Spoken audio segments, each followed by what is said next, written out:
Coming to you live from Radio Cayman Studio. For the record. For the record. Hear from your government officials, independents, and the opposition on issues that matter to you. The record. Engage in an open dialogue between residents and lawmakers. For the record. The record. Informative, impartial, insightful. This is your talk show. 1-800-534-8255. Your calls, your input. This is For the Record. And now, your host, Orit Connor. Good morning, and welcome to For the Record. Today being Friday, the 23rd day of June, 2017.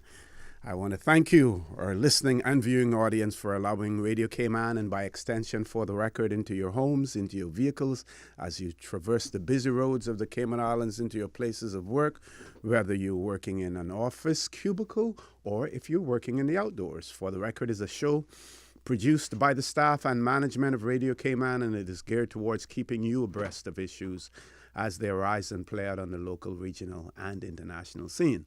I'm your host, Orit Connor.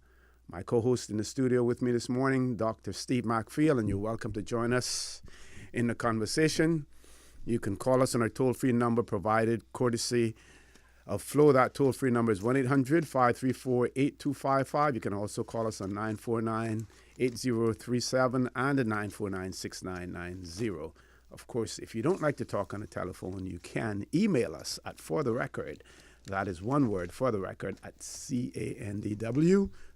Whenever you call, there is always someone waiting to take your calls. This morning, it is the radio voice of Mr. Paul Akai. He will take the calls this morning from you, and we welcome all of your calls as well.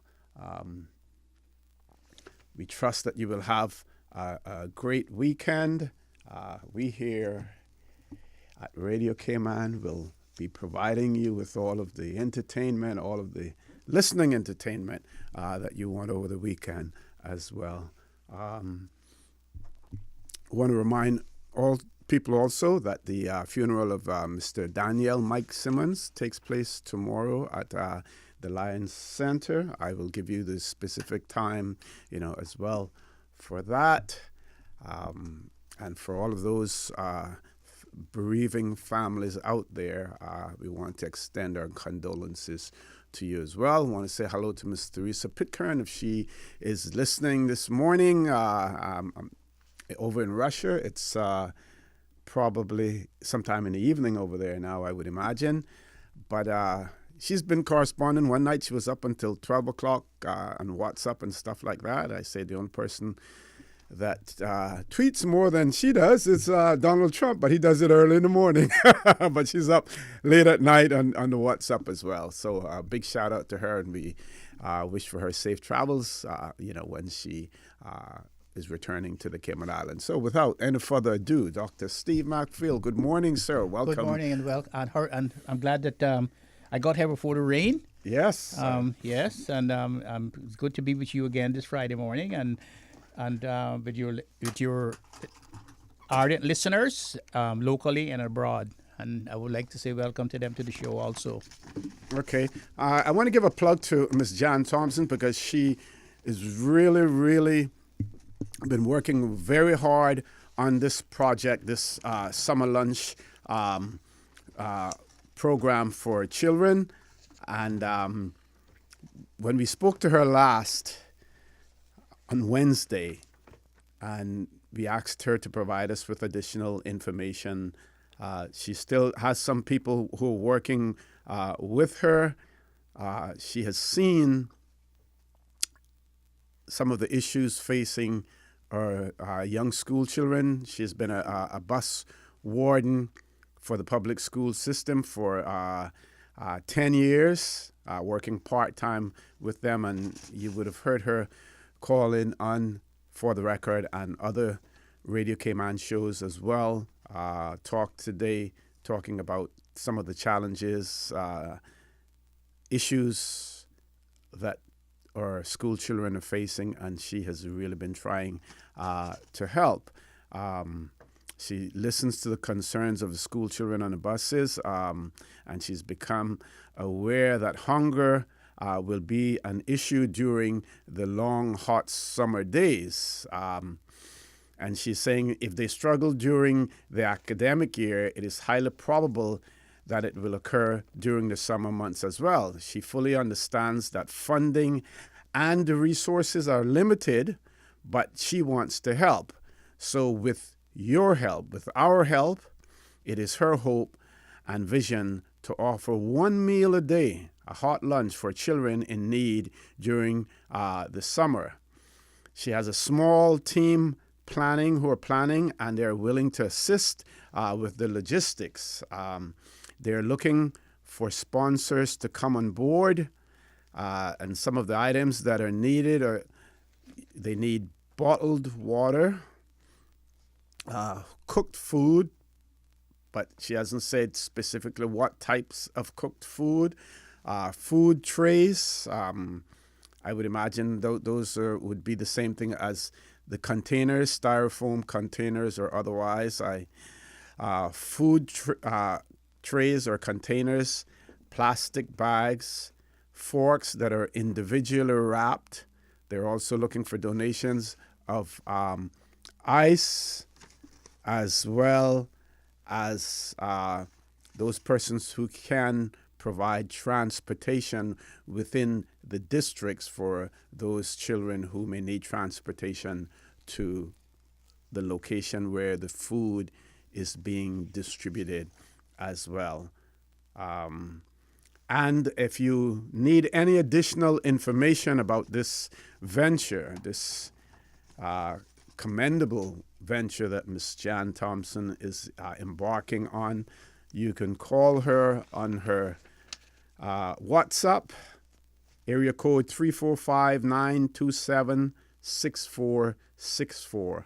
So if you are interested in helping in any way, either through donations or by volunteering your services as well, call Ms. Jan Thompson, WhatsApp, area code 345-927-6464. Let's do all we can to help. We always talk about the future of the Cayman Islands, that lies, with our children. Well, if we want to have a good and rewarding future, then we have to ensure that we take care of our youngsters. We try to bring them up in the right way. We have seen many deviant members of society. We have seen the havoc that they create, the problems that they create for families, traumatizing families and everything else. This one way to avoid all of that happening is by addressing these issues early in life. And a big part of that has to be the family structure as well. Dr. McPhail, anything you have to add to that? Well, I'm an advocate of prevention, and I think that we should go further than school lunches. I believe that every child in this country should at least have breakfast from the preschool level. Every child should have a breakfast at the preschool level with all of the ingredients, milk and porridge and all the oats and all of those things to give them the background that they need to develop their brains, develop their physical selves. Because it is there that you get the first encounter of problems with children. Now in other countries, they do that, and what I had suggested, what I still suggest, is that every child that's going to preschool should have a breakfast in the morning when they reach the preschool, and we also should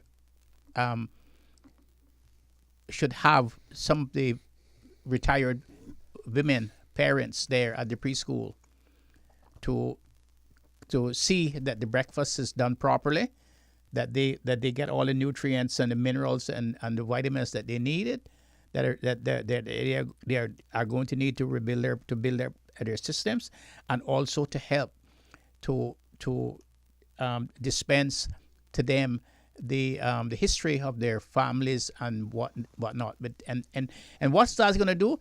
That is going to help continue the society in which we live in, and is also going to give employment to some of the women who are 50, 60 years old in the system, to help the children grow and to help the children understand their background and where they're going. I think that should be done. And not only that, but I wouldn't say every preschool should have it, but there should be every district where preschools are should have a nutritionist there, to plan the breakfast and the meals for those children, because that's very important today, when children go into school without food or breakfast.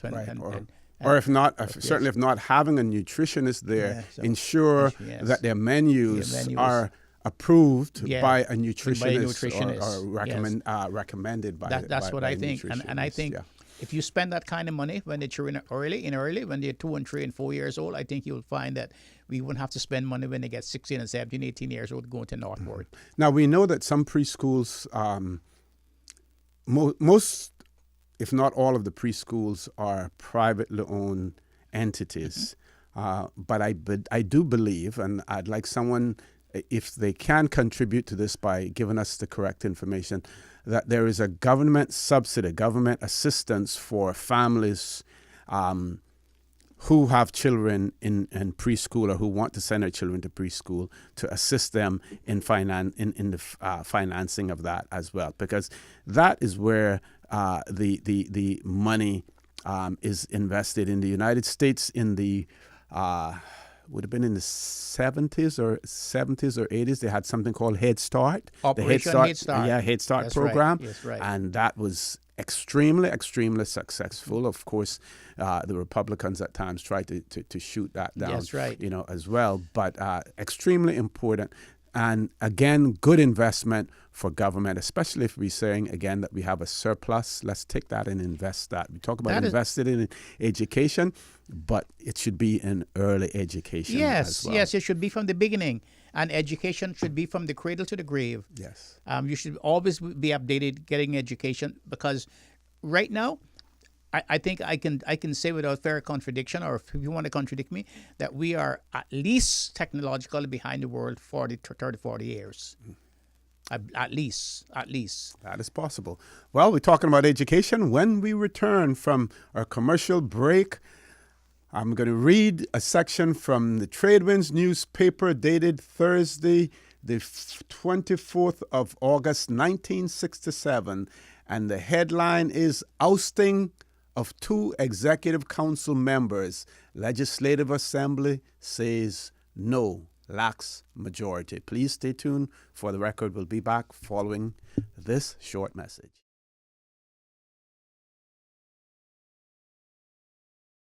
Good morning. Welcome back to For the Record. We have one caller, so we're going straight to the phone lines. Caller, good morning. Welcome to For the Record. Hey, good morning, Mr. O.C. Good morning. How are you? Good. This is Jamo. Hey, Jamo, how are you doing? We can hardly hear you, though. We're hardly hearing you. Go right ahead. Okay, I'll take it off speaker. Is it better now? Yes, much better. Okay. Yes, for the record, there is early childhood program. Okay. And there's a early childhood association as well. Mm-hmm. But in the ministry, there's a early childhood assistance program that assists with preschool fees and stuff for Caymanians and families that are in need of it. Mm-hmm. I want to agree with Dr. Mark Field about the sound start with at preschool level of with meals and nutrition. I think the nutritionist at public health could probably assist with setting the menu for the schools and how the schools roll it out. And the integration of all the persons and having that intergenerational education and sound footing on who we are as a people is a must is actually being called for in the National Youth Policy to help young people have a sense of social identity. And I think that is one of the gaps that could be filled, and it's a great thought, and it provides a solution that we can have from the beginning, so we don't have to wait until young people are in their teens for them to start to feel like they belong here, and can wait till they go off to college before they can feel their Caymanian. And I think that is something that we can all work on, and I look forward to meet with Dr. Steve McField sometime soon, and we can chart a path forward, because this kind of dialogue is needed, and the action is even more needed. And I think we can solve this problem, because we are a very small community, and the uniqueness that we offer to the world is something that we ought to be proud about, and can share freely with those who come across our path. And maybe in the next few days or so, Doc, if we could. Definitely. I would like to meet with you, and we could develop this. We could develop the program, and then you could take it and you could try to get it implemented and get it funded. Okay, yeah, because it can be done through lecture series, even at preschool. Lecture series that even the teachers, yes, right, can help will learn, and then could share even in the absence of these older statespersons. Yes, yes. But it's something that we plan to do in our summer camp. Yes. Our summer camp is coming up called Coat of Arms, and we're trying to promote this unique offerings that we have as a people have to offer the world. And so it starts here, but it can grow into something that needs to be nationally applied and into communities and at family levels. And I think it ought to start now. It's better if we had started 40 years ago. Yes. But since we didn't, it's best we start now. Yep, better late than thank never. you. I really appreciate it, and I'm looking forward to visiting your summer camp this year again. Okay, sir. Okay. No problem. Well, thank you. That's Okay. Thank you very much for that, Jamo. Thanks very much. We should also mention the fact that we have programs like Meals on Wheels that are designed for elderly persons, those who are shut in and requiring help. We also have Feed Our Future Cayman, which is geared more towards school, the school year, as opposed to the break in the summer. So I think what Jan Thompson is proposing certainly is something that is needed as well. Okay, we have about 3 minutes before we go to the news, but I'm going to start to read this article from the Trade Winds newspaper, the 24th of August 1967. And it starts by saying, a special meeting of the Legislative Assembly at the Georgetown Town Hall at 10 a.m. on August 17th sought to remove the elected members of the Executive Council, the Honorable T.W. Farrington and Captain Eldon Cockernell, and have them replaced.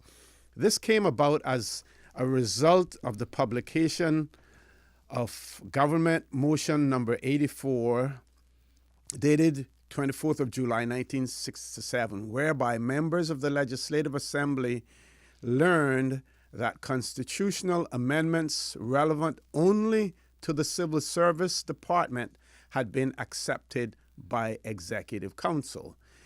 Cayman Islands Constitution Order 1965, Section 53 and 54 reads, "The administrator, in Her Majesty's name and on her behalf, may constitute such offices for the islands as may lawfully be constituted by Her Majesty, and subject to the provisions of any law in force in the islands, may make appointments, including appointment or promotion and transfer to any such office, and any person so appointed shall, unless it is otherwise provided by any such law, hold office during Her Majesty's pleasure." If I break that down for you, what it basically gave the administrator on behalf of the Queen to appoint officers to the public service, right? Yeah. And then it says, subject to the provision of any law in force in these islands, the administrator may, for cause shown to his satisfaction, dismiss or suspend from the exercise of a public officer or take such disciplinary action as may seem to him to be desirable. However, according to Section 9, the administrator is required to consult the Executive Council in almost all circumstances. Just want to make sure that we don't go past our news break. 2 minutes more. I can continue to read it some more. In making necessary amendments to the Constitution of the Turks and Caicos Islands, the Secretary of State for Commonwealth Relations informed the administrator that the position the Cayman Islands was essentially the same as the Turks and Caicos, because we were basically had the same constitution and yes, yes. Similar, right? We're basically the same. The Secretary of State proposed an amendment whereby the administrator would not be obliged to consult the Executive Council in exercise of the powers vested in him according to sections 53 and 54. He would still be free to do so in appropriate cases. So he wasn't required to consult, but if he wanted to in appropriate cases, he could. So what this is about, folks, it's about appointments to the civil service and the administrator's obligation to consult or not to consult with members of Executive Council when making decisions in terms of the appointment to the civil service. You will see later on when we return from the news how this all developed, what was in place before that, and how certain powers were being taken out of the hands of legislators. Of the Caymanians. Yes, of Caymanians as Yes. well. So please stay tuned. We're going to head to the news now. When we return, we will continue this discussion, one of our first no confidence motions in the Legislative Assembly, 1967. Please stay tuned for the record. We'll be back immediately after the news.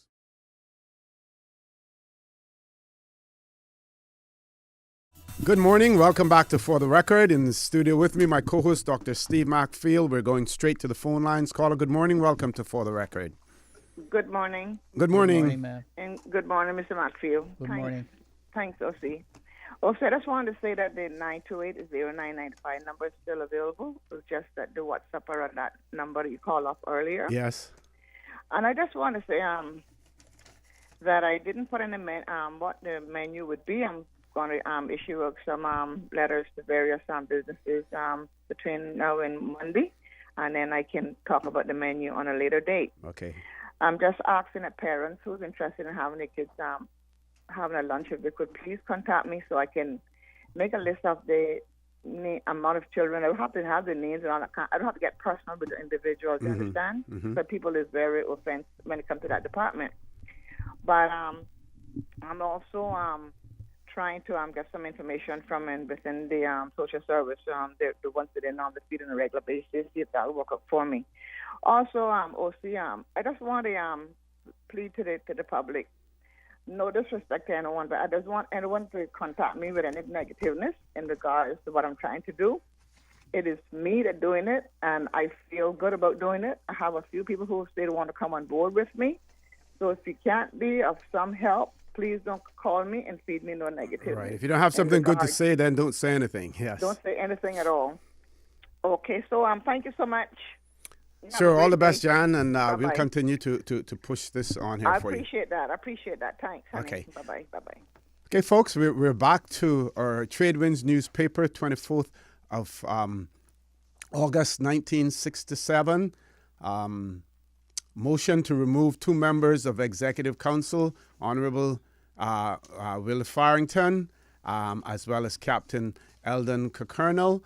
It had to do with a constitutional amendment to the 1965 Constitution, Turks and Caicos Constitution, same as the Cayman Islands Constitution, and it had to do with the governors, the administrators authority and power to appoint and to dismiss public servants. Those appointments or dismissals to be done at the introduction of a public service commission, and the administrator was not obliged to seek the advice of members of executive council when so doing. So as a result of that, the members of the Legislative Assembly brought a motion to the Legislative Assembly to remove those two members. So the article goes on to read, in making necessary amendments to the Constitution of the Turks and Caicos Islands, the Secretary of State for Commonwealth Regulations informed the administrator that the position of the Cayman Islands was essentially the same. That is the same as the Turks and Caicos, right?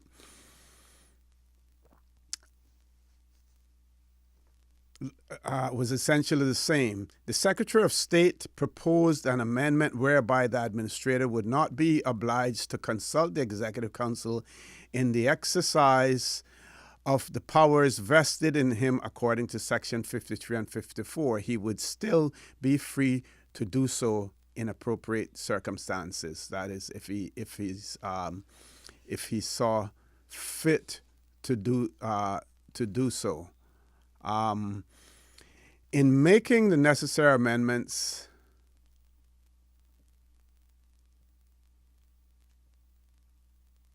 to do so, the general effect of the amendments were to remove the public service, and this is what Dr. Steve talked about earlier, to remove the public service from the sphere of political influence and or interference by legislators who are members of executive council.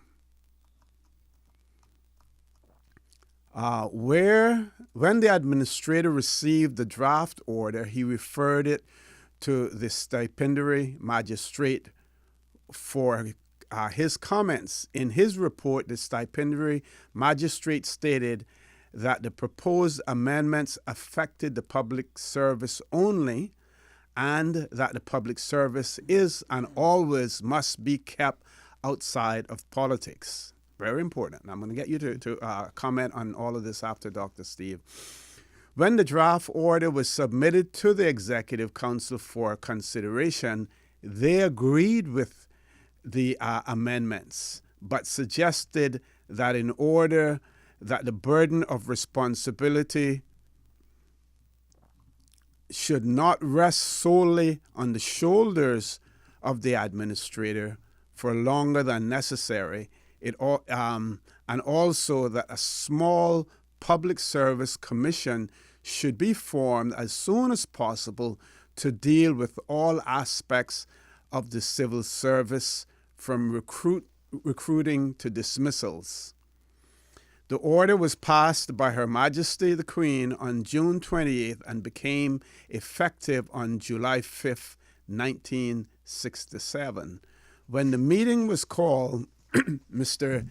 Warren Connolly opposed His Honor the Administrator, who was presiding in the chair, in favor of the Deputy President. So, first of all, Mr. Warren Connolly challenged the person who was chairing the meeting of the Legislative Assembly, because obviously he saw that there was a conflict there. So he opposed His Honor the Administrator, who was presiding in the chair, in favor of the Deputy President. He wanted the Deputy President to be there.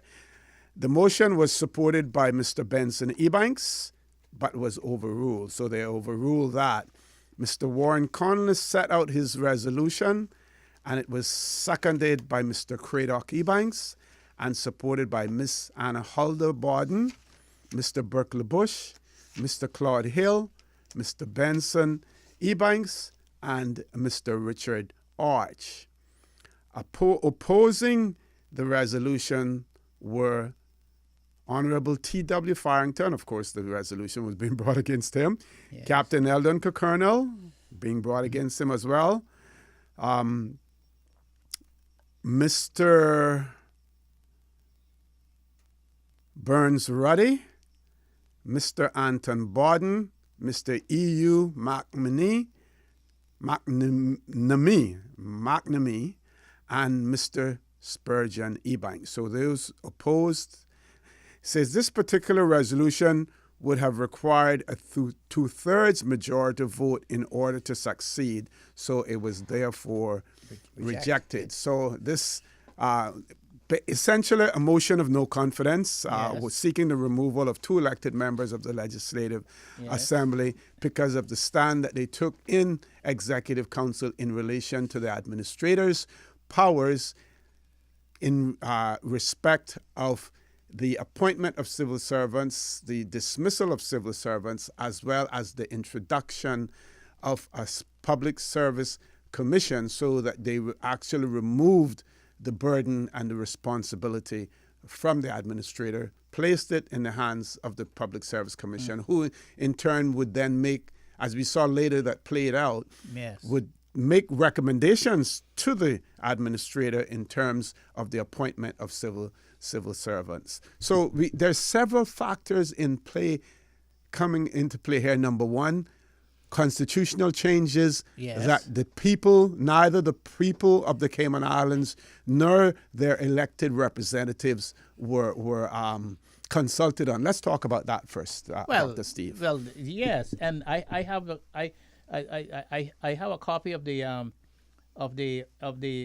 statutory instrument here. It's 1965, the Caribbean and North Atlantic Territory, the Cayman Islands Constitution Order 1965. It was made in 1965. It was supposed to be laid before Parliament in 1965 and come into operation in 1965, but it never came in 1965. Now, the Cayman Island people didn't have any input in that constitution. The only constitution they had an input in after the 1959 Constitution was the 1962 Constitution that never came into force either.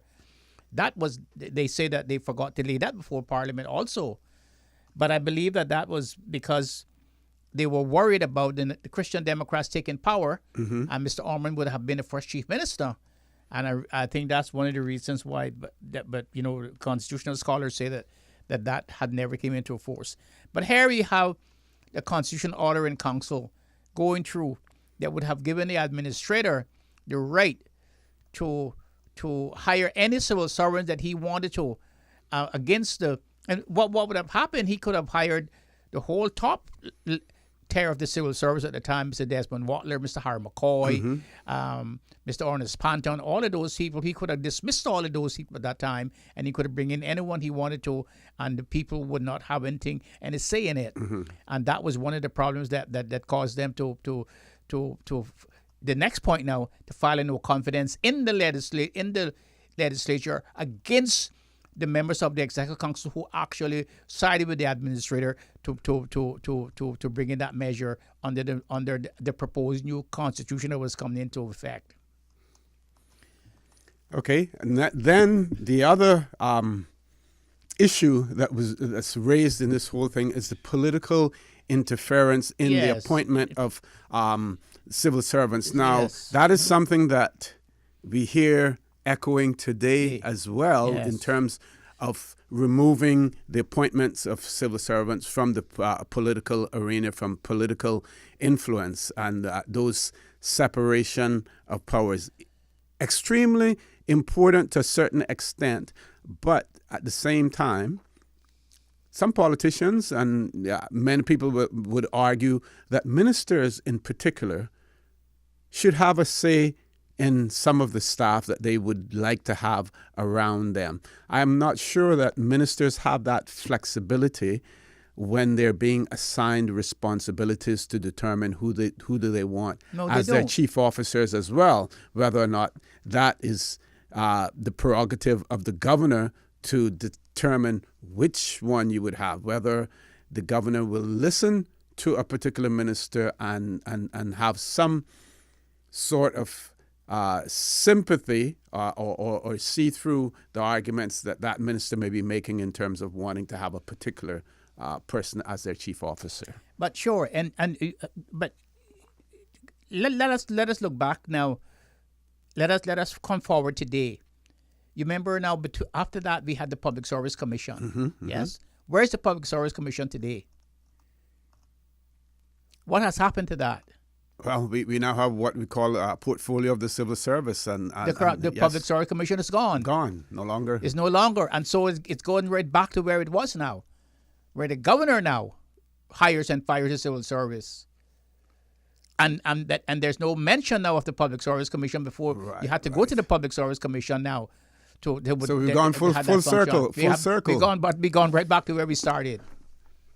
Right back to where we started constitutionally, and so it's right back to where these men put up the fight to get the interference of the civil servants out of the government, out of the system. We've gone right back to that. To that right now. Okay, I think we have to go to. We're going to go to a commercial break now. When we return, we want to talk also, Dr. Steve, about when we look at those persons who had the ability to vote in our legislature. Yes, and we want to take a look at that, where we were then, where we are now, in terms of non-elected members in our legislature, and whether or not they have the ability to vote in our legislature. Please stay tuned for the record. We'll be back shortly.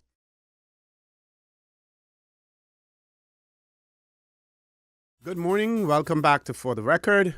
I'm your host, Stuart Connor. My co-host in the studio with me this morning, Dr. Steve Macfield, and we're discussing an article in the Tradewinds newspaper, the 24th of August, 1967, about a motion in our Legislative Assembly to remove 2 members of Executive Council because of the stand that they took in relation to enhancing the governor's, then administrators' powers in terms of the appointment and dismissal of civil servants, as well as the introduction of a small public service commission to remove the burden from the administrator, and that public service commission would then make recommendations in terms of the appointments. So we look at those persons who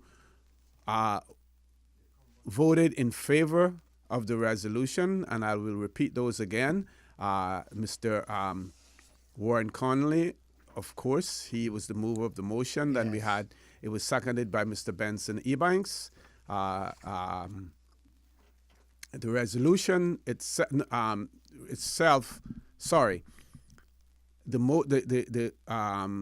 motion to remove the administrator from the chair and have the deputy president preside, that was moved by Mr. Warren Connolly, seconded by Mr. Benson Ebanks, but it was overruled. And then Mr. Warren Connolly then set out his resolution, and that was seconded by Mr. Cradock Ebanks, and it was then supported by Ms. Anna Hulda Borden, Mr. Burke LaBush, Mr. Claude Hill, Mr. Benson Ebanks, and Mr. Richard Arch. And those opposing the resolution was T.W. Farrington, who was an elected member of the Legislative Assembly, Captain Eldon Cockernal, also elected, Mr. Burns Ruddy, Mr. Anton Borden, Mr. E.U. McNamee, and Mr. Spurgeon Ebanks. Now, some of those members were appointed members of the Legislative Assembly, not directly elected by the people, by the electorate. Yes. So one of those that was appointed was Mr. McNamee. Mm-hmm. Now, Mr. McNamee was the father of Winston McNamee, the Cayman National Bank banker, and also member Winston had a few jewelry stores. Mm-hmm. Well, his father was one of the headmasters of the Cayman Islands High School, as it was then. He was a nominated member, or what you call an appointed member of the Legislative Assembly. Now, in those days, there were 2 nominated members of the Legislative Assembly and 1 elected member of the Legislative Assembly. Mm-hmm. And then there were 3 official members of the Legislative Assembly. Mm-hmm. now the first three official members of the Legislative Assembly, because remember now, these appointments came under the 1959 Constitution. Like I say, and although we had a constitution that's supposed to have come in 1962, that never came in. That was supposed to have come in the same day the Jamaica Constitution came in on this 8th of August, but that never came in. They say that they forgot to lay it before Parliament. So all of these people came under the 1959 Constitution, which gave the administrator the right to nominate people and to appoint people, and there was elected people, one elected, two elected, two nominated. Now, the first official members of the Legislative Assembly was Mr. Rufus Atwood. That's where he was a stipendiary magistrate. Okay. You remember? Have you heard about him? Now, it seems as this stipendiary magistrate was also the government's legal advisor. Yes, he was also the government legal advisor. Yes. Because I saw in later publications about Justice Horsfall, for instance. That's right. And he was this same as well, and at times sat in the Legislative Assembly. And had terrible conflict of interest. Conflict of interest. Yes. And then the other member who was official member when it first started was Mr. Ernest Otto Panton. That was Mr. Ormond Panton's uncle. Okay. He was the assistant administrator. That's the one that Mr. Warren Conley wanted to replace the administrator. Okay. He wanted him to on that motion in 1967. Yes. And then the other one was Mr. Desmond Ware Watler. Yes. And Mr. Desmond Ware Watler had been there until he retired. And then the first nominated members was Mr. Theophilus Rary Borden, Mr. Theo Borden, who was he was the nominated member. And then the next one was Mr. Innes Mortimer Forbes. Remember Mr. Innes Forbes? Yes, yes. He was a nominated member too. And then most people knew him as Mr. Champy. Mr. Champy. Coronation.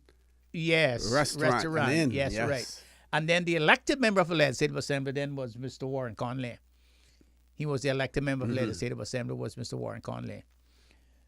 And then the elected members, Farrington, Cadian Ebanks, Duke and Marion, Ed McTaggart, Colin Panton, Foster, Keith Parker Tibbetts, and Craddock, and all of those other people that came afterwards. Yeah. I want to read another article from that particular newspaper. There's one that I know is going to be of interest to some families, and I hope they're listening. I know she normally listens, Mrs. Carrie Nixon. There's one here about the retirement party for Inspector Carlin Nixon. Oh, yes. And the photographs in that. I want to talk about. But there's another article here that I'm sure our listening audience would be interested in as well.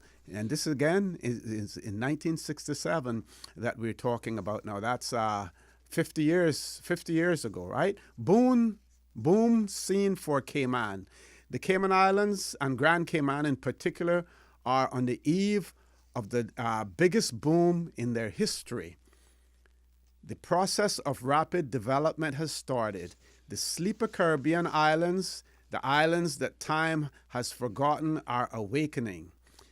And awakening they must to meet the needs of the foreign investor and more particularly the tourist. An increase in foreign investment is inevitable. The islands offer tax advantages afforded by few other countries in the world. Hints of political instability in the Bahamas arising since the recent elections there have naturally directed investors' thoughts and money to these tiny sunshine islands are virtually unknown before. Indeed, rumors that the Bay Street Boys, the virtual rulers of Nassau prior to the present government's election, have been looking over the islands, the lands, must surely be a pointer to the future, if not immediate prosperity of Cayman. Investment will accelerate naturally. The development of tourism, however, requires a more concerted effort on behalf of all Caymanians. Entertainment has to improve. It must not become commercialized and must never lose the cordial and relaxed atmosphere of the Caribbean. The Caymans, whilst lacking in most natural resources, can offer scuba diving, deep sea fishing, and clear blue sea that will become famous the world over. The vast, untouched West Bay Beach must, by its sheer natural beauty, attract many tourists. It is with these natural advantages that the islands must woo the visitor. But a great deal of hard work, development, and adjustment to the forthcoming bustle must be accepted by Caymanians if the islands are to prosper, as they surely must do. There are problems to overcome. Mosquitoes, although only severe in the summer months, will, until effectively controlled, seasonalize the tourist industry. Accommodations is at present limited.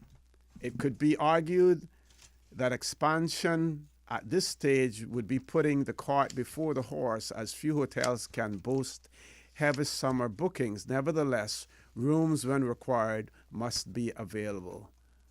So, talk about in 1967 the boom that was about to come at that point in time, and of course, we see the effect of it today. Some may question whether or not we as Caymanians have truly benefited from that, or if we have sold or in some instances given our birthright to others. Let's take a commercial break. When we return, discussion will continue.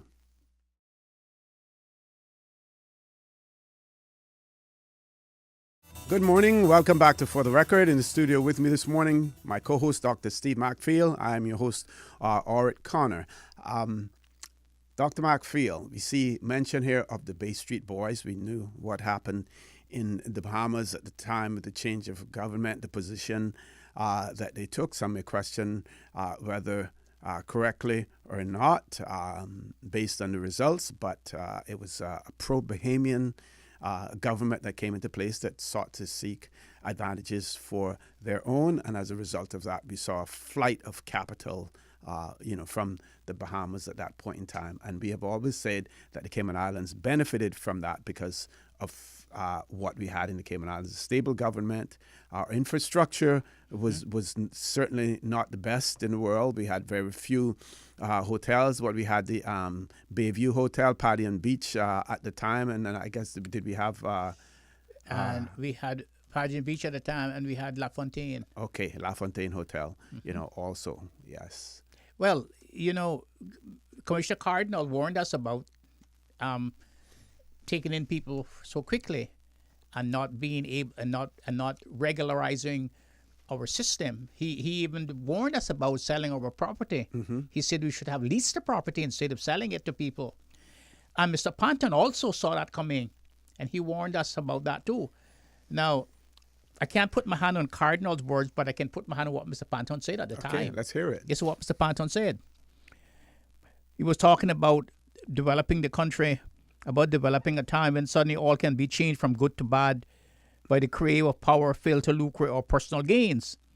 And he says, by the same token, many of those vultures may come before you, as it were in a sheep's clothing, promising you anything, most of which they have no intention of fulfilling, even if it were possible to fulfill them. It is in that direction that I am trying to lead your thought.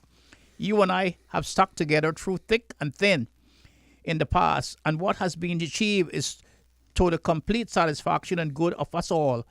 And what's more important, we are all happy about. Let us therefore look forward in the same spirit to strive to do all the good for all the people at all times, and to the complete satisfaction of them all. So, all along, our leaders of the past have said, this is great. We're getting infrastructure built. We're getting development. We keep in pace with the rest of the world. We have to be careful that we don't throw everything away, and that we have to have regulations here. We have to be in control. And right now we know that we have lost control of control. And that is the problem that we face. And we were warned about it with all of these great leaders in the past.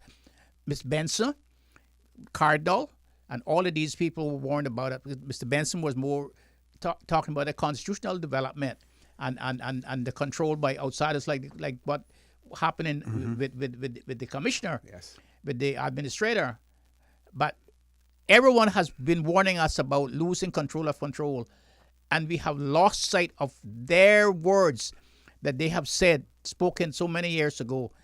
And now we are at that point now where we don't control anything in our own society now.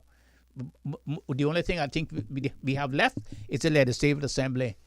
That's the only institution that we actually can control, and the Immigration Department. Yeah. Now, when do we reach the breaking point when it comes to the legislative control that we have?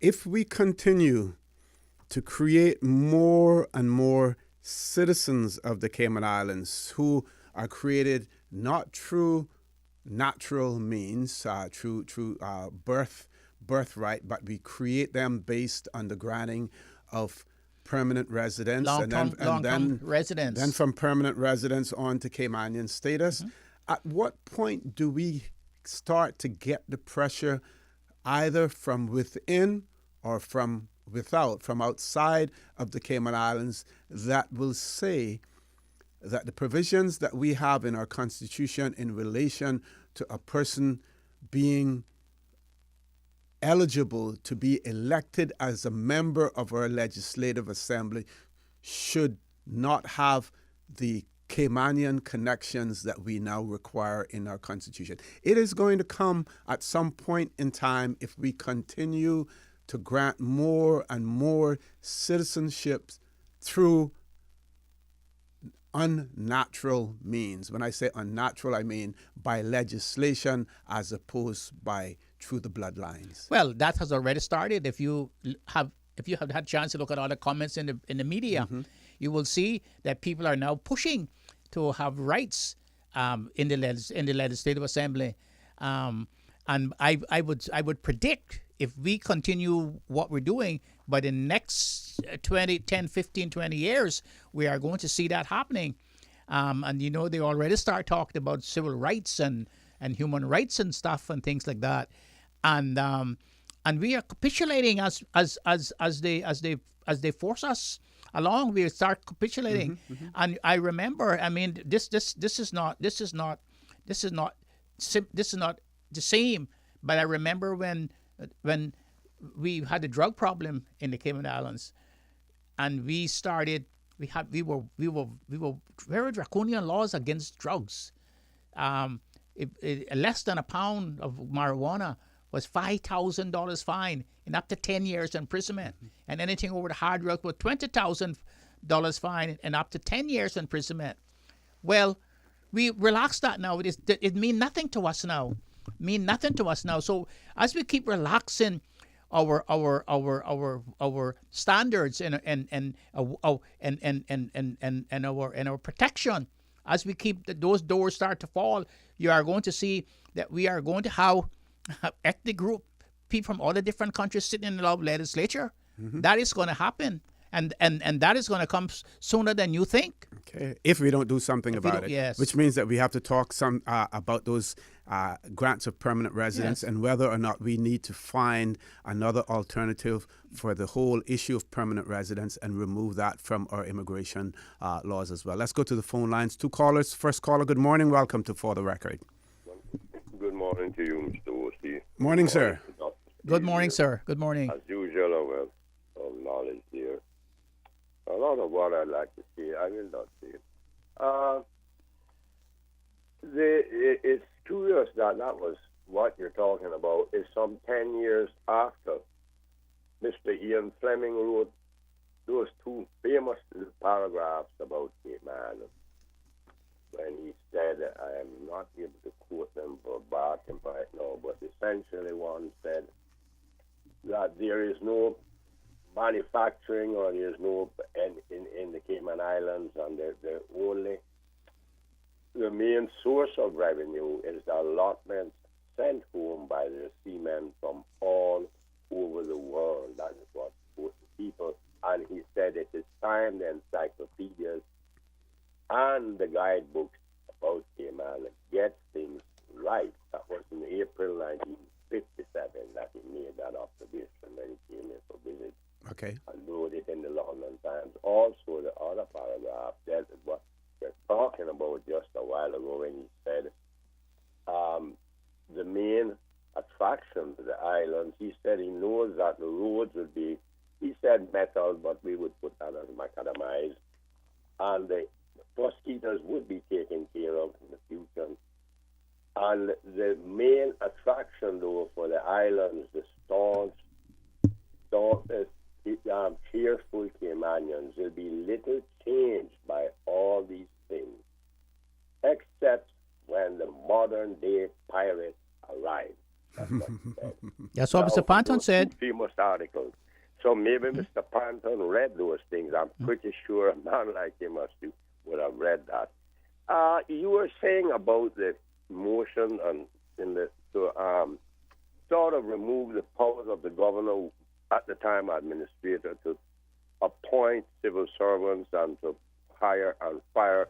That was a constitutional. That was a constitutional amendment. Yes. Amendment, Mm-hmm. and that there were those who opposed and those who more or less agreed with it. Right. And okay, and it ended up with the formation of the Public Service Commission. Mm-hmm. Yes. And I think it was once headed by a former governor, Mr. Long, I think. But what I would suggest is that we have moved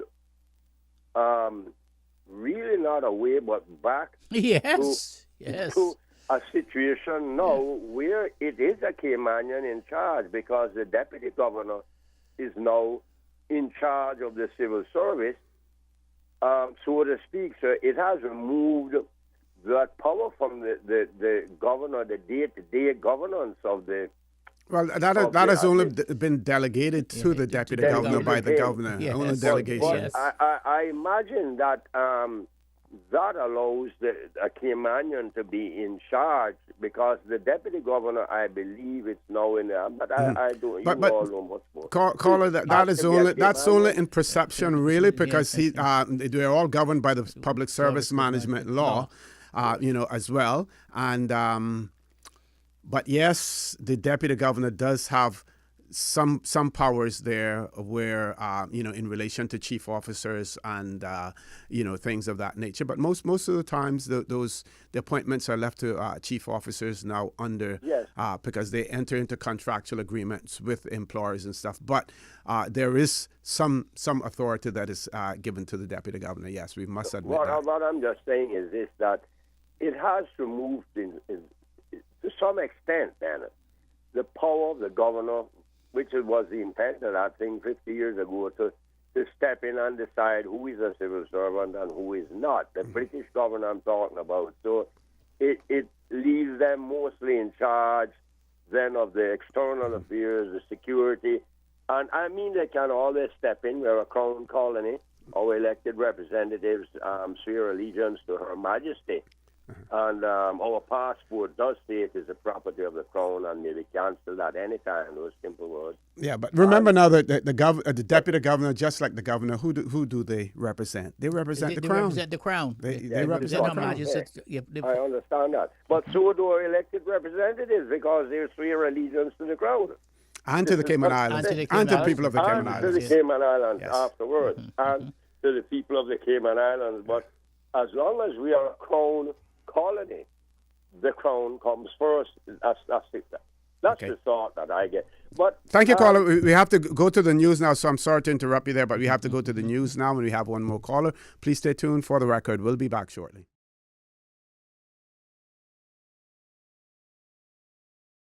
Good morning. Welcome back to For the Record. We're going straight to the phone lines because that caller has been waiting for a period of time. Caller, good morning. Welcome to For the Record. Thanks for being so patient. Good morning to both of you. Good morning. Good morning, ma'am. I'm just following on where you all talked about, protecting ourselves with permanent residence and Caymanian status, etc. I am I can't exactly recall, but not until this immigration law was, kept being changed.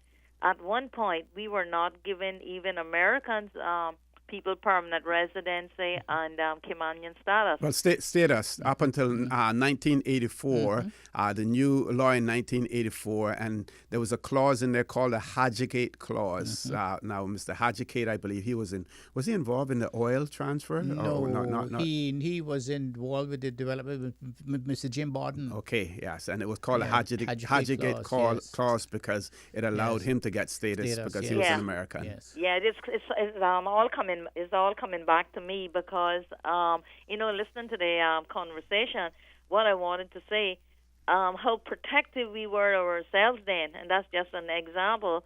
And to see how things gradually change. So with that, I'll just hang up. Thank you very much for that, caller. Thank you. Yes, Okay. and one of the things that we want to do, Dr. Steve, is we want to look at the debates in the Legislative Assembly in the introduction to the 1972 Caymanian Protection Law. Because we hear people talk about that and say we need to bring it back. Yes. But we don't need to bring it back only in name. We need to ensure that the contents of it, that the substance of it, the law is there to protect Caymanians. Remember that the Caymanian Protection Law was basically drafted off the Bermudan Protection Law, which was drafted off the Swiss immigration law.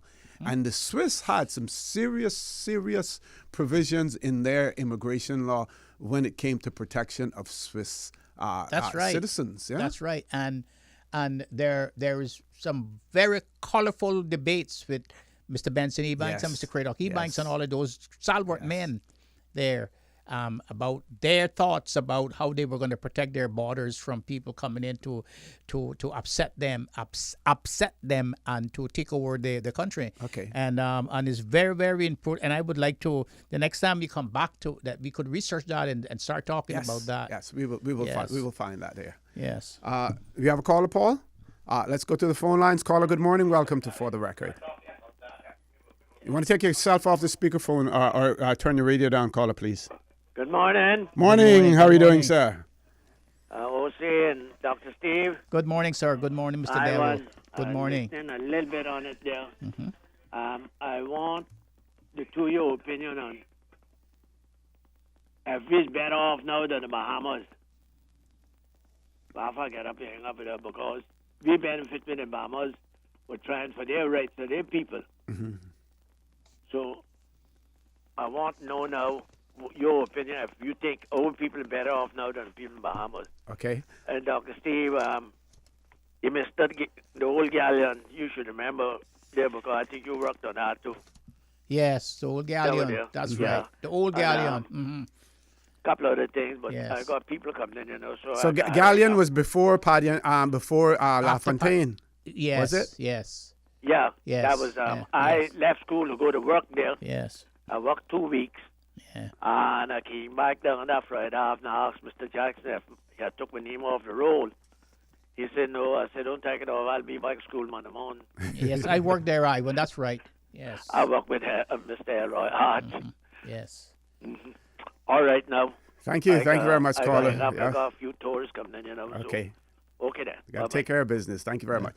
Are we better off? I guess it depends on who you ask. You ask some who have benefited from the boom and the transfer of wealth, and they will say, yes, we're better off. Yes. And then if you ask the Caymanians, some of the Caymanians, most of the Caymanians, they will say, well, at least the Bahamas now are looking out for their own people. They may have had to sacrifice and they may have suffered.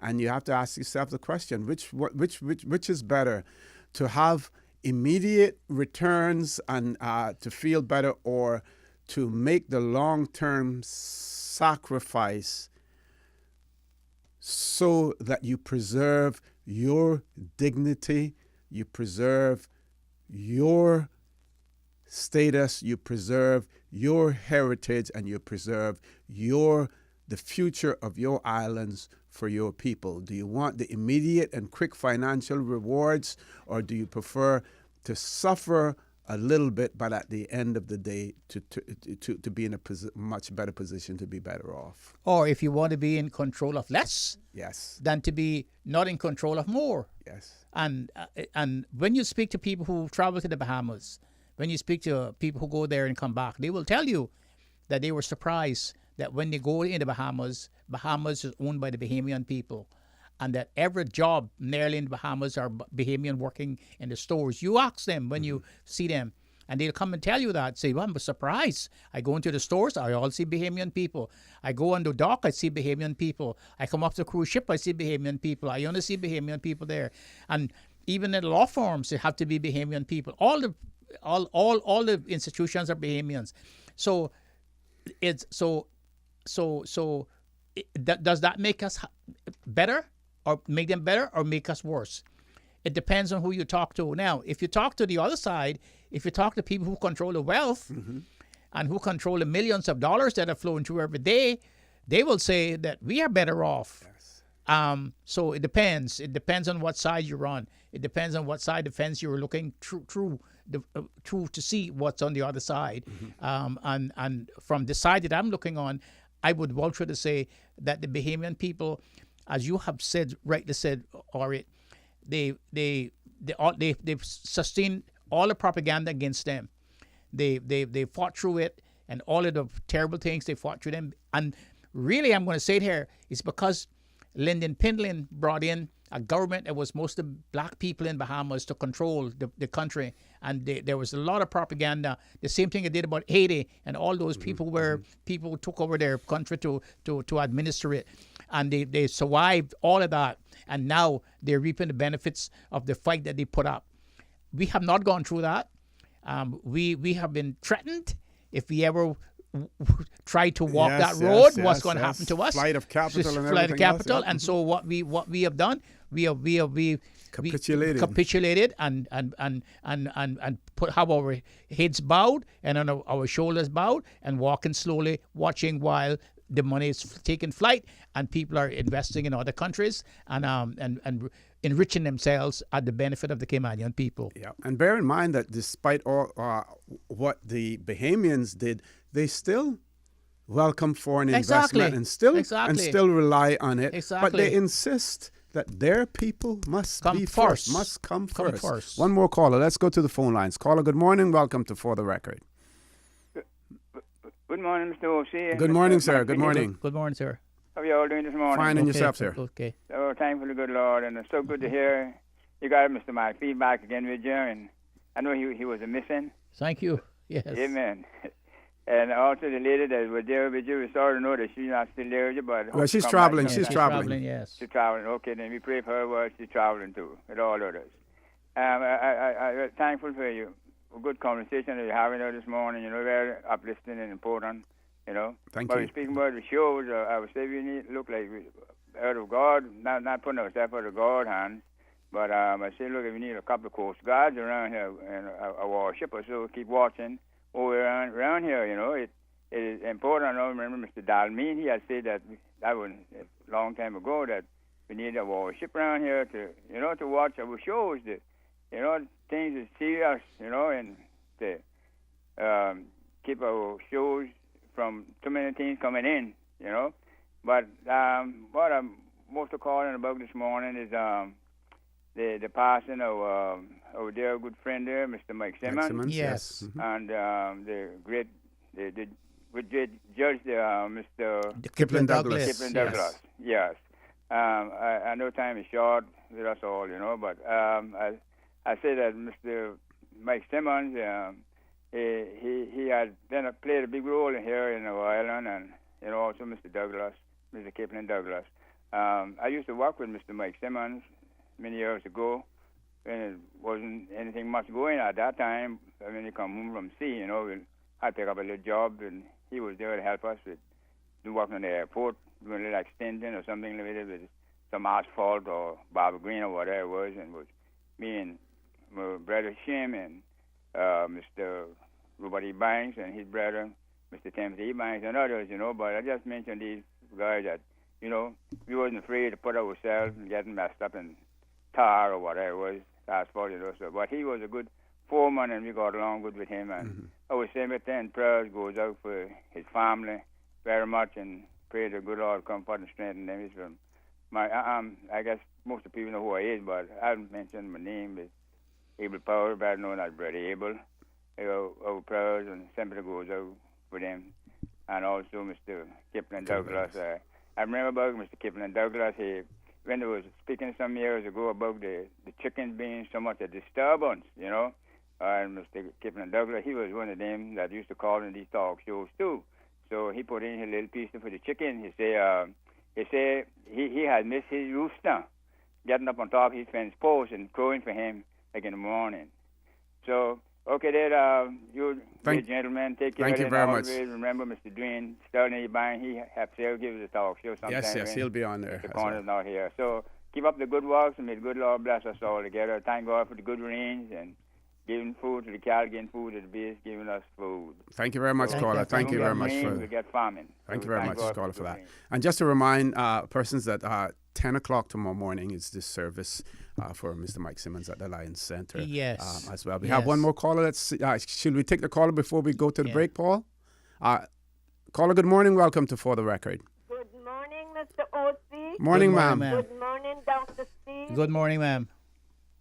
I hope both of you and your family members are well. This is Georgia Lee Banks. Thank you, ma'am, and we trust the same to you.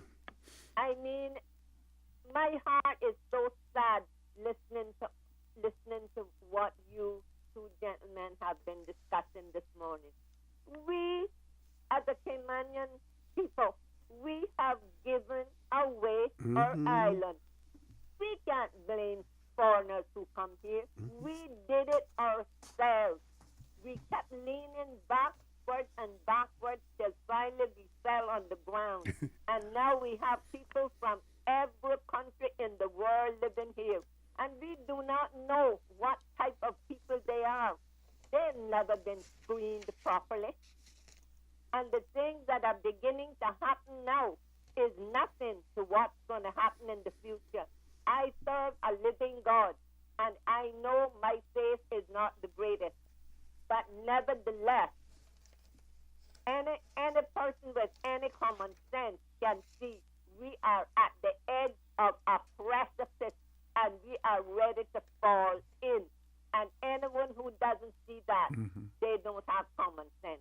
And I thank you very much for letting me speak this morning. Thank you. God bless both of you and your family. Thank you very much, Miss Georgia, for that. And we know that there are many out there who share your sentiments, but some of them will not voice it publicly. Will not voice it publicly. As they well. will speak to you in the dining room and in the cafeteria and things like that, but they not come on the radio and say. But that's the nature of our people. Some of our people. Yes. Yes. We have to go to a commercial break now. When we return, do we have any callers? No callers. I want to read the story of Mr. Carlin Nixon's farewell reception that they had for him and tell you some of the names of the persons who are in the photograph as well. Please stay tuned for the record. We'll be back shortly.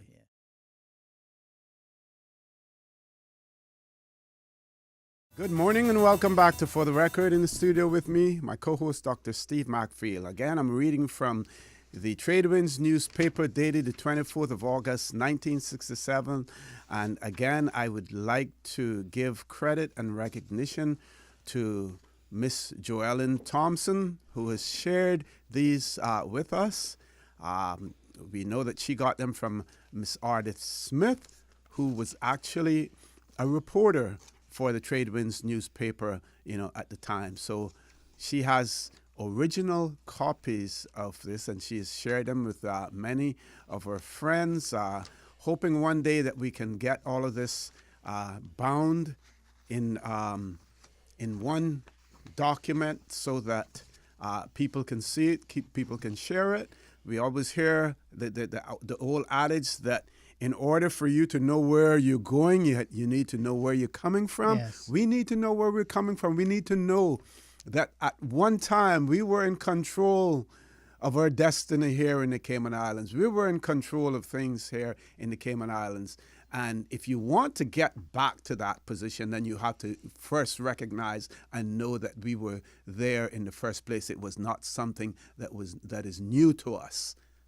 Caymanians were in control. Now, let's look at this. A jovial Inspector Nixon feted at a farewell function. A jovial crowd gathered at the residence of Chief of Police and Mrs.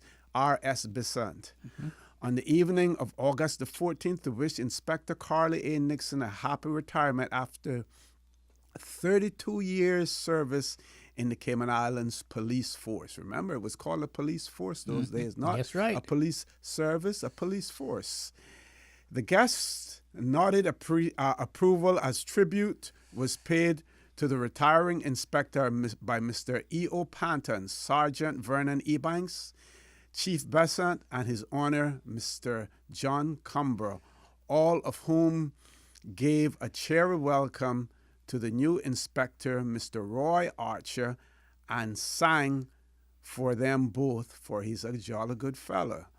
So I'm going to pause there for a minute. Notice who was going to be the new inspector was going to be Mr. Roy Archer, who was he was originally from Jamaica but married to a Caymanian From West Bay. and from West Bay. So at that time, considered part of Cayman. So they weren't bringing. We didn't those days. 1967. We didn't bring in anyone from a retired inspector from the UK. Exactly. We promoted one of our own here. It says, Exactly. although retiring from the police department, ex-Inspector Nixon has not fully retired. He is still maintaining his position as a customs officer.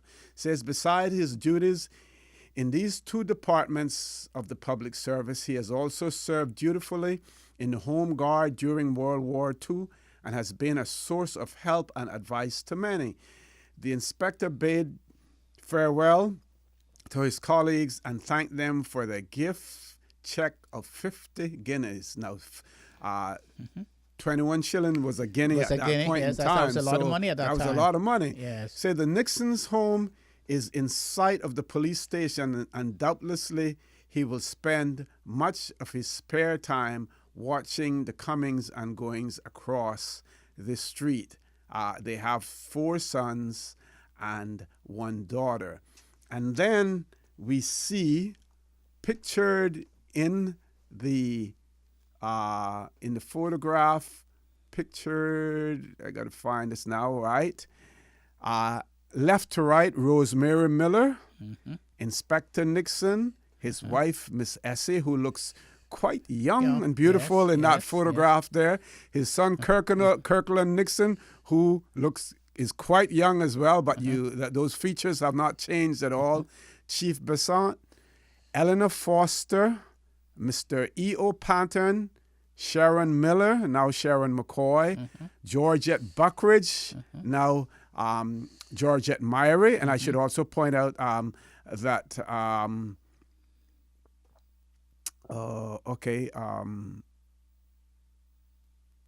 now Georgette Buckridge, now Georgette Myrie, His Honor Mr. Cumber, and Norma Terry, members of the police force stooping, or Vernon Ebanks, James Terry, Edward Johnson, Radley Gazong, and Carly Ebanks, also known as Mr.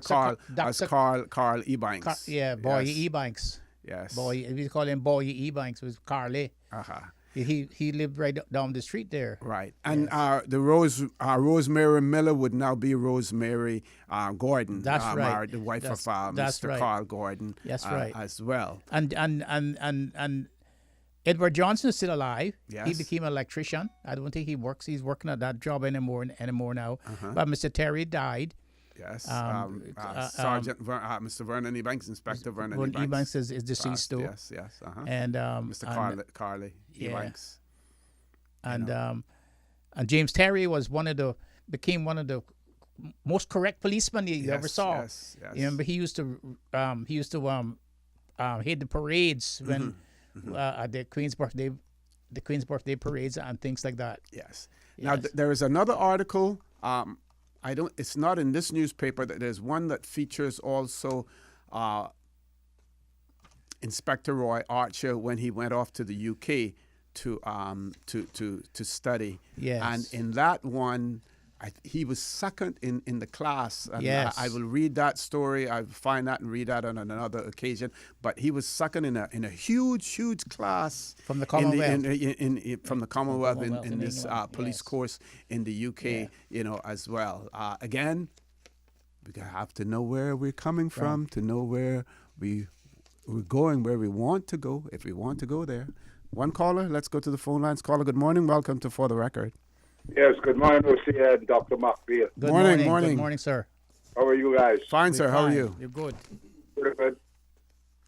Yes, Lucia, I told Susan the other day about the thing you set for us. For me. Mm-hmm. I really appreciate that, It took me back into history, Yes, thank you. I really appreciate it. Thank you very much. Mr. McBeal, I have a question and I got to say a statement.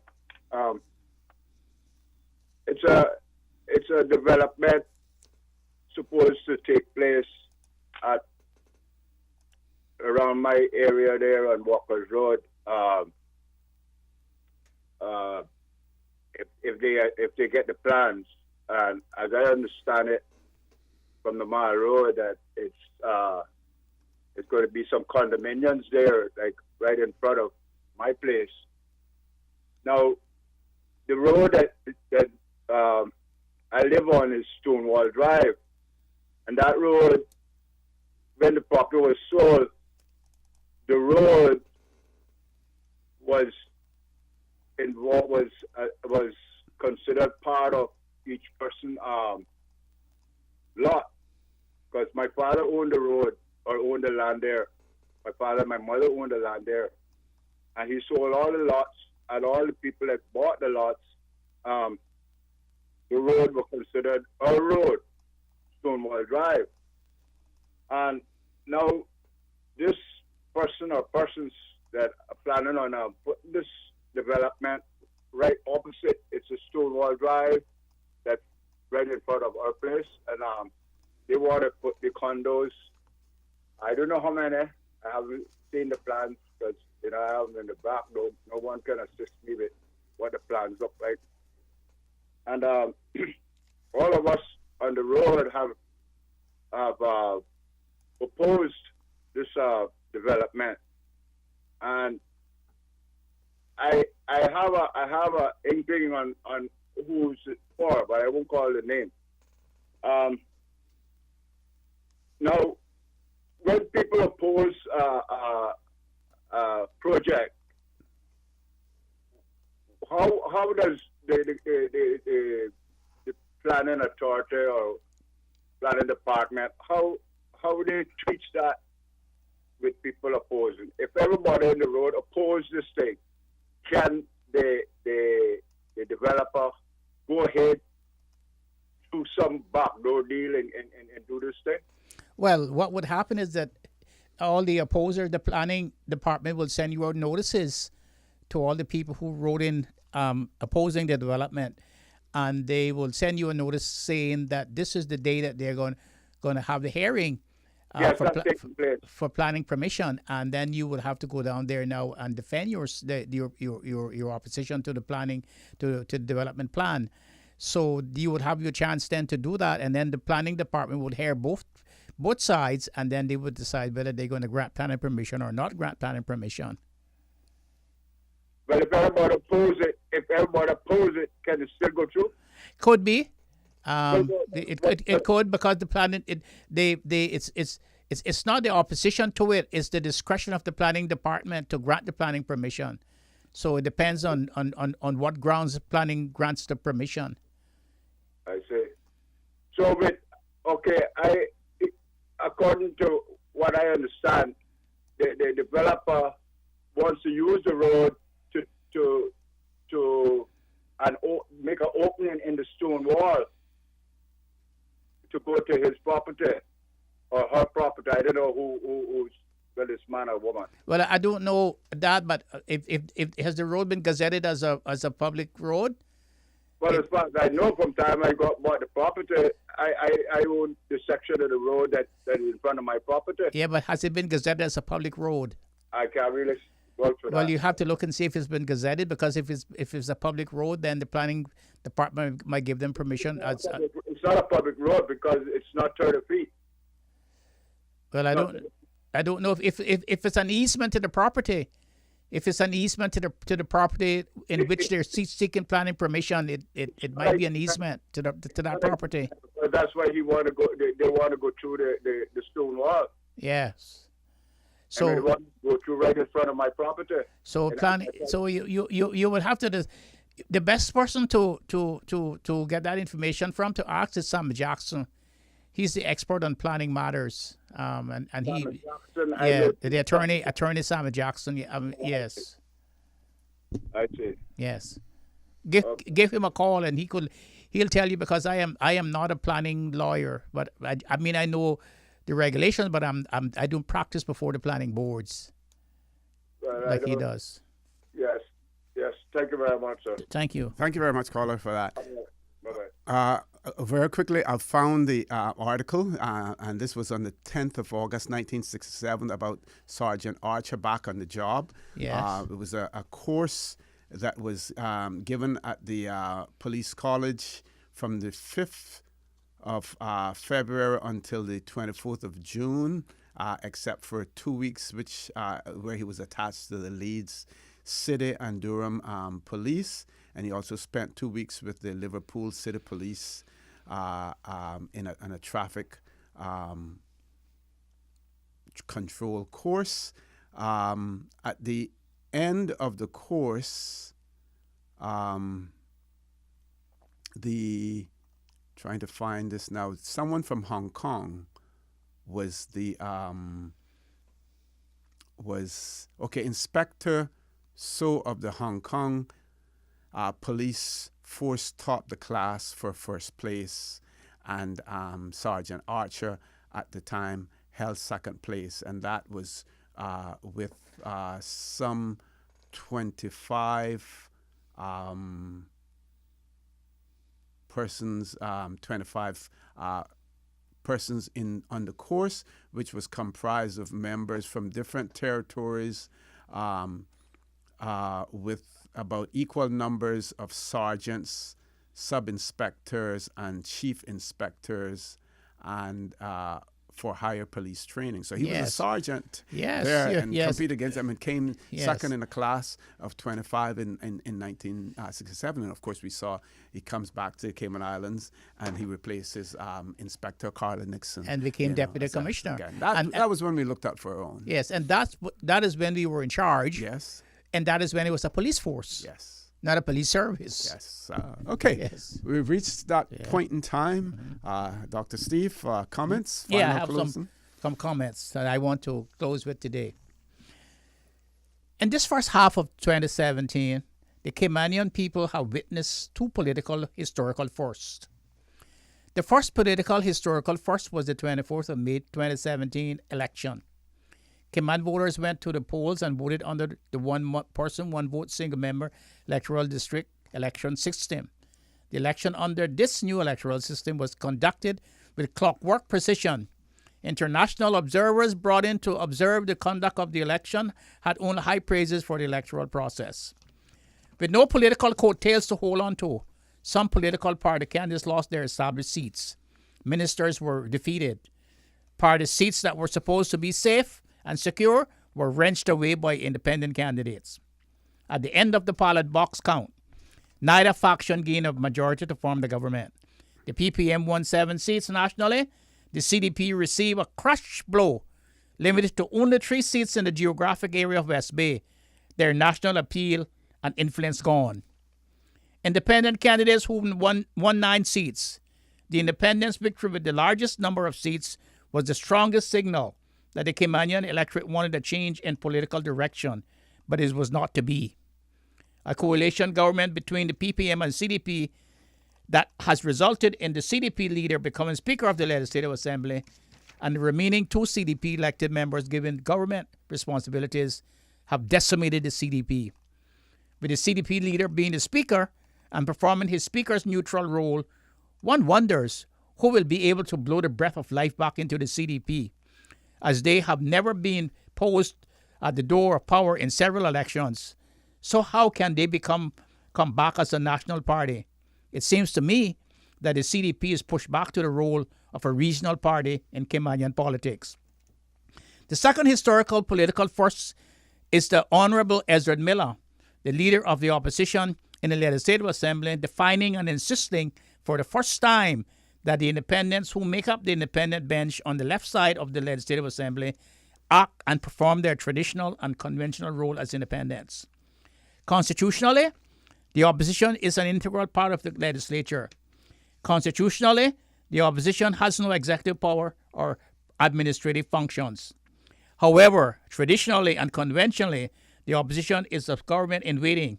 That is, the opposition should always be ready at any time, for any reason, that the government loses its governing majority to step to the front bench and govern. So, to be prepared to govern at any time, the leader of the opposition has now formed a shadow cabinet and appointed shadow ministers to shadow government ministers to speak to their portfolio of responsibilities inside and outside of the Legislative Assembly, to put forward alternative legislation if necessary. The Honorable Ezra Miller has for the first time in our legislative history put together an opposition in historical and conventional terms as laid out above. How he will be able to get rid of the lack of political will and division is another matter. Because to be successful in high constitutional office, one must do more than getting elected. But for now, we who understand the constitutional structure and procedure of the Legislative Assembly congratulate the Honorable Leader of the Opposition for putting together a Westminster-style opposition. The Honorable Leader of the Opposition's stance is pragmatic. It should improve democracy and keep in check a runaway government.